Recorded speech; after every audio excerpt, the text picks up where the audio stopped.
What is going on, YouTube? Joe here with Color Nation Media, and welcome back to part number 3 of our live Pokemon Showdown OU session featuring none other than the iconless Mega Sceptile, which for some reason I thought I saw Mega Sceptile with an icon on Showdown before. I don't know if my browser's being silly or if there really isn't one and I'm just the silly one.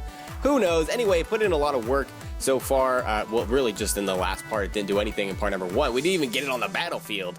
So we'll see what happens this time around. I'm actually hoping for a little bit of a longer battle. And if we don't get one that's at least 10 minutes long, I will search for a second one, since the last part was a little bit on the short side.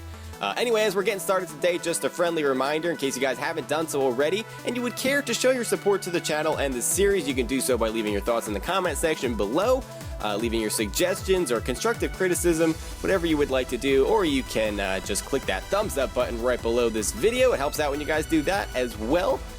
You guys, I mean, I don't even have to remind you. I've been saying that for a while now, but you guys always come through to support whether I remind you or not, so maybe it's just in vain, I don't know. Maybe it's just habit. Maybe we should get into this battle right here, as this is a very interesting team. We're going to see Mega Beedrill in action. We got Espeon, Machamp, Landorus T, Togekiss, which is one of my all-time hated Pokemon. And it's unfortunate because it's a cool Pokemon and you can do so many different things with it, like Nasty Plot, defensive, it gets Defog now, but everybody seems to use it for Power Flinch, and that bothers me. So anyway, we got Hulk out here, which is a pretty good nickname for a Machamp, who goes for a knockoff to remove our Eviolite as we set up our Stealth Rocks, which I'm actually kind of happy that Espeon didn't come out. I was a little afraid that it might. But anyway, I'm going to switch out here into Mandy to take the Dynamic Punch. Of course it's Dynamic Punch, Machamp. Nobody ever runs Guts.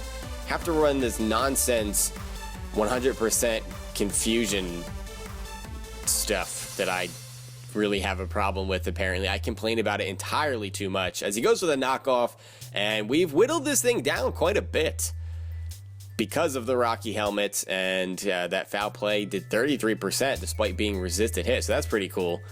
Now he might go for Dynamic Punch here, predicting a Roost, I don't know, but I'm gonna go for it anyway. No, he goes with a Stone Edge, gets a critical hit. At least we were able to snap out of confusion without hitting ourselves, so I can't be too upset about that.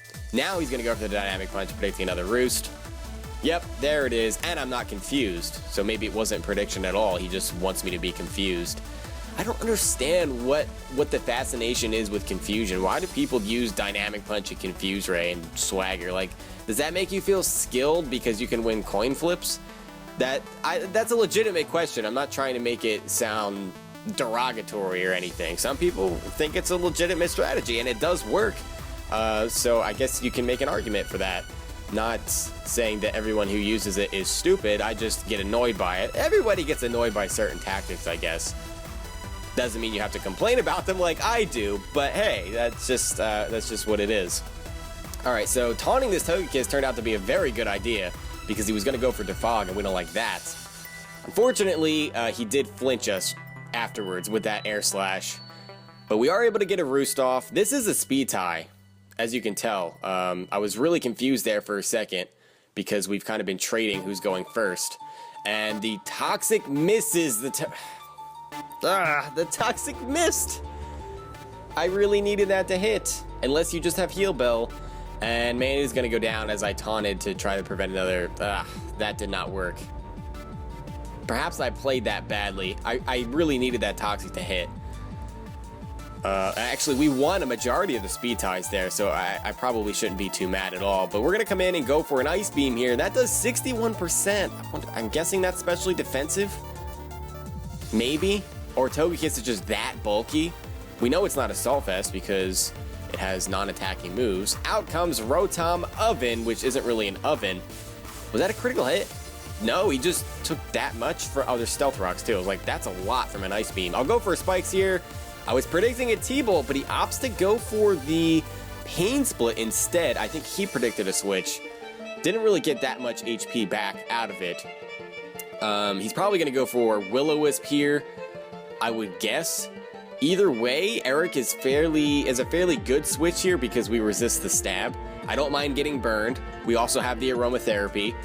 And I resist Hydro Pump, Volt Switch, T-Bolt, all of that stuff. Although Ivy could be a good switch too, because we can get a Wish Up. But I think I'm just going to go into Sceptile here. That would give us pretty much a free opportunity at Mega Evolving, which could be necessary, especially with that Beedrill, because I think, what does it have, like base 150 speed or something after it Mega Evolves, which is just straight insanity. So if he's running Adamant, I think we do outspeed it as a Mega, because I'm timid. Yes. Very complicated things here. We get a meaningless crit on that Dragon Pulse, removing the Rotom Wash from the equation. Out comes Togekiss.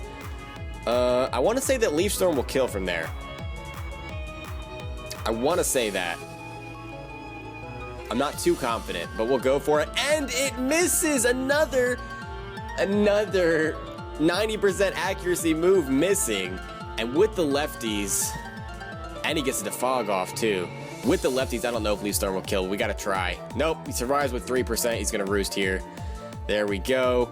I'm actually probably pretty lucky that he didn't go for the Air Slash, because that would hurt. And having this to outspeed things like Espeon and potentially that Mega Beedrill could prove to be invaluable. Now we have to sacrifice something, essentially, as he opts to just go for Roost again to get back to full health.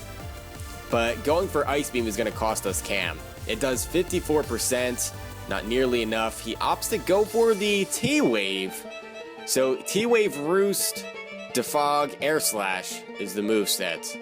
Interesting. Definitely defensive, obviously.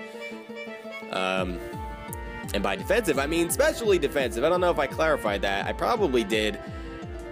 But, you know, I just always mix up things because that's just what my life is sometimes. All right, we're going out into Ray, the Hawlucha Choice Bandit, who's probably going to leave it in. I hope you do. I'm going to go for Stone Edge. We probably should have went for Poison Jab, but looking at the rest of his team, like if he were to bring in Beedrill here, I'd be comfortable with staying and just going for the Stone Edge. Just Stone Edge in general has better coverage.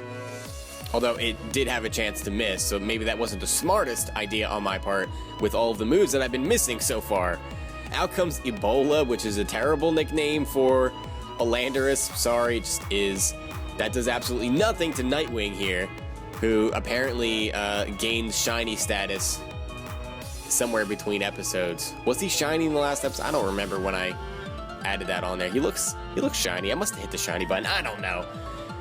I don't know. I have no idea. All right, so Beast Boy's here because of the all green, I would guess.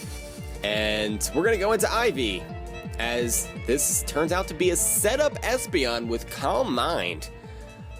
Calm Mind Psyshock maybe, or Calm Mind Stored Power even. That's potential. I would love to pass a Wish into Eric, but I don't think I can take a hit. He just goes for Calm Mind again. All right, I was about to say, I was taking a big risk switching that in here, but now we can go for a U-turn. And that does 58% to possibly a physically defensive Espeon. I don't know.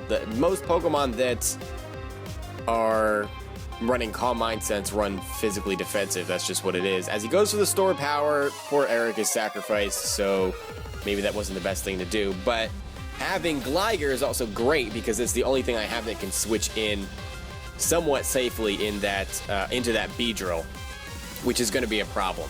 But now this Espeon is dead unless he wants to switch out, which he does. And U-turn, it's a resisted hit. Unstabbed does 33% to this Beedrill. Now, I don't know how impressive that is because Beedrill's physical defense is absolute garbage. It really could not get much worse at all. But still, now we can just go for an EQ. He's going to protect to get his speed and stats and everything up, which is a good thing to carry on Beedrill. I don't know what else these things would carry. U-turn, Poison Jab, maybe? I really don't. I haven't seen any of them, honestly. So out comes the Landorus on the EQ. We block the Intimidate, but EQ obviously does nothing to a Flying-type Pokemon. Stone Edge really doesn't do that much either, and we're able to Roost up, which is great because that means I can set up a Stealth Rock here. Just going for Stone Edges. I'm guessing that's the only thing he has to hit me with. What else do these things typically carry? Did we see U-turn? Or is he just choiced? Which is possible. So he goes for Stone Edge again. That does, let's see, how much was that? 32%. And then we got lefties back. So we can outlast this a little bit here. We can throw up some wishes, we can fire off some moon blasts. He doesn't really have much that wants to switch in. He's gonna switch in the Beedrill anyway, take another 25% due to the rocks. And he's down to 42%, and I don't... He could probably one-shot with a poison jab, huh? That's a little bit scary, especially because this thing has adaptability and its power is ridiculous.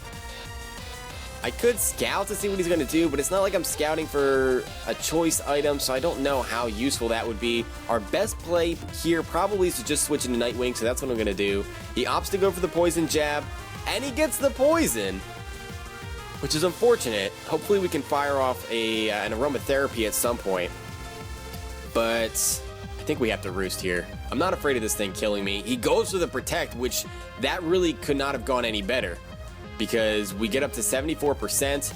Now I'll go for EQ. We'll see if he wants to switch in that Landorus again. And he does, so that Beedrill coming back in a third time. What is it, a third time on rocks? Or second time? I don't know, he's been in battle 3 times though, and coming in on rocks like that is not good for Beedrill's health. He doesn't like it. I wouldn't say that he's allergic to it exactly, but it's pretty darn close. He just looks upset. He looks very upset every time he comes into battle. So we'll switch in Ivy here, as he, I'm guessing, is locked into Stone Edge. He misses this one, which did he miss back-to-back? He did. He did miss back-to-back. I don't know if I feel bad for you after you're running Dynamic Punch Machamp, but oh well. Now he can just wear you down with Moonblast and continually set up wishes so that we are in good health. I'm actually kind of surprised that he hasn't got a critical hit on Stone Edge yet because of its high critical hit ratio too. And he goes for Struggle because he's out of Stone Edges. Doesn't really make a difference because he goes down to the Moonblast anyway. Kind of interesting that he just sacrificed it like that. But it's a good thing we kept Gligar around. It prevented the Landorus from just shooting off EQs. I mean, and we have Hawlucha too, so it'd be kind of silly for him to go for EQ. Out comes Beast Boy, and we get a critical hit Moonblast. Very timely, because I do not believe that was going to be a one-shot. But at the same time, I don't think Espeon could one-shot us, so I don't think it would have mattered. We just would have taken a little bit more damage. He goes for the Poison Jab. This is his last Pokemon. And because of the rocks, he's down to 17%. There's no reason for me to take unnecessary damage on anything, so we can sacrifice Ivy, which I did, and Gligar can take a hit. So fire off your best shot. He goes for the U-turn. And EQ is going to finish off the Mega Beedrill, and that was a very good match. Turned out to be a much longer match than the last part, so that is good for an episode, I think. So this is, episode 3, so we still have 2 more parts left in this session. I still want to see Mega Sceptile do a little bit more work. I was really happy with what it did last time. This time around, Gligar was taking hits left and right. That was pretty darn cool. So the Gligar Florges core proved to be very useful in OU of all things. So anyway, we're going to wrap this up here. I want to thank you all for watching, of course. If you guys enjoyed the video, please make sure you're leaving a like rating or a comment or whatever you would like to do. Any support that you guys show is very much so appreciated. And I will see you all next time. But until then, game on.